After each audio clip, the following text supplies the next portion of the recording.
Oh crap, this video doesn't have an intro!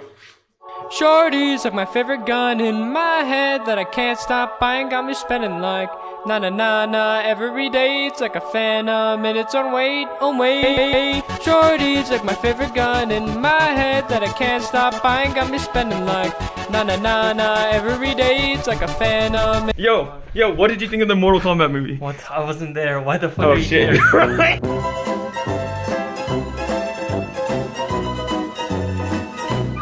The 2021 Mortal Kombat movie is very fun. It's a fun slugfest. And it's not very deep. So, to give you some context, I am someone who has read up on a lot of the lore. I know the lore extensively from the games 6 and... From the games 9 and beyond. But I also know a little bit about Onaga and all the previous pre-Netherrealm lore of the game. So, you can say that I'm somewhat of a Mortal Kombat lore connoisseur. This movie is not meant for the hardcore fans who want a good adaptation of Mortal Kombat's grand lore. It's a fun movie with a lot of fun, goofy action that drops little nods here and there to the actual lore, where a connoisseur like myself can appreciate it when I see, wow, Shao Kahn statue. Whoa. But hey, if you want to kick back, relax, and watch some good old fighties and some decent characters, not all of them are very good. In fact, the main character sucks a lot. But there are some fun characters, such as a particular Australian fellow, which I think you guys might enjoy. So yeah, watch this slugfest if you want. By the way, I'm rating this a 59. It's fun. It's fine. There are certain parts of it that I really enjoyed, namely the beginning. That's about it. But apart from that, it was just a fun showing. It wasn't very deep. The story kind of, meh. It is sequel baiting also a little, but yeah, well, it's the fights, the choreography's decent. The effects are pretty nice to look at, and it's fine eye candy. So 59. Now then, on to the spoiler section. Holy crap. First few minutes, Scorpion, Sub-Zero, Hanzo Hasashi versus Bihan. That was a beautiful adaptation. Wonderful. After that, I was telling my friends about, Bihan and Huang Lian and the different clans of Mortal Kombat and the different Sub-Zeros. It was pretty cool. Yeah, I kind of just went on a tangent this entire movie talking about kind of filling in side stories in the Mortal Kombat lore towards my friends. But yeah, that first scene was good enough for them to be interested in listening to me blabber. So, good scene. And then we jump to Cole Young, our character who's a descendant of Hanzo Hasashi, Scorpion. And he sucks. He's not very good. He's getting kind of generic. And he's kind of the character that we just follow along, but I wouldn't say he's very great. He's extremely generic, extremely forgettable. He's, I guess in a way, a self-insert character of a normal human and getting introduced to this crazy world, but he doesn't really get a lot of development or anything like that. Like, oh yeah, I want to protect my family. Well, yeah, okay, cool. And also, man just straight up slaughtered Goro. I have some issues with the powers scaling there, but okay.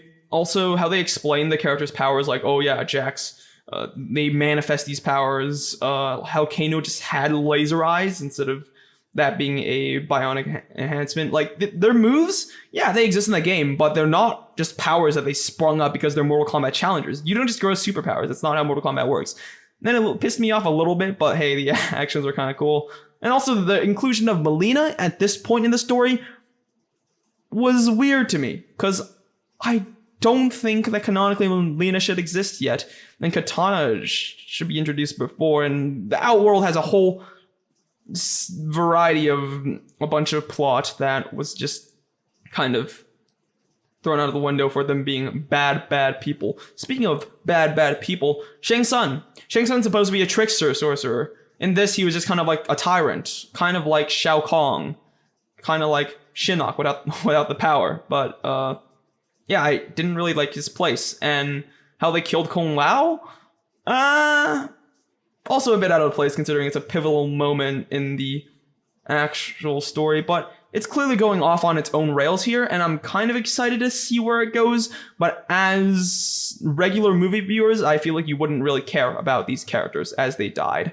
You wouldn't understand the impact, which I think is where it falls short. But it is fun to see them just beat the shit out of each other. Also, another problem I had. Reptile. They just did Reptile really dirty. Reptile and Goro. They're intelligent beings. They should be able to talk, but in this, they're just reduced to monster fight, monster go bleh, acid. Kind of pissed me off, but hey, these are only complaints that I have because I'm dedicated to the lore. But speaking of also that, yeah, seeing these characters come to life, that was also pretty satisfying. Seeing, I think there was a figure that kind of looked like Kodo Khan, or at this point, General Kodo. I love that. Kodo Khan is my main, so thank you for acknowledging his existence. And also, they name drop Boraicho, which was, yeah, interesting. The community doesn't respect Boraicho, by the way. He's the guy who farts as one of his fatalities. Still, though, the fight's cool. The Sub-Zero's ice powers, and then the Scorpion's fire. Yeah, all the choreography on that. Good stuff. Yeah, I enjoyed that. I loved seeing that come to life. Kabal! Yeah, Kabal just showing up, being cool. That was also cool. Speaking of Kabal, the other Black Dragon, Kano, the man. This was the best done character in this movie. Most to his character in the game, and I just love his attitude and all his line deliveries. He was just such a fun character that came to life, and I think the actor did a really good job on this. So bravo on that. I would love to see it just a Kano movie. And a lot of my friends who don't even know a lot about the games just immediately grappled onto this character and was like, man, that's the dude. If there's a sequel, will I watch it? Yes, because I love seeing these things brought to life. It's really cool. But I think the main critique I had for this movie was that it could have followed more interesting characters than Cole Young. Cole Young was not very interesting. And he's our protagonist. I don't know why.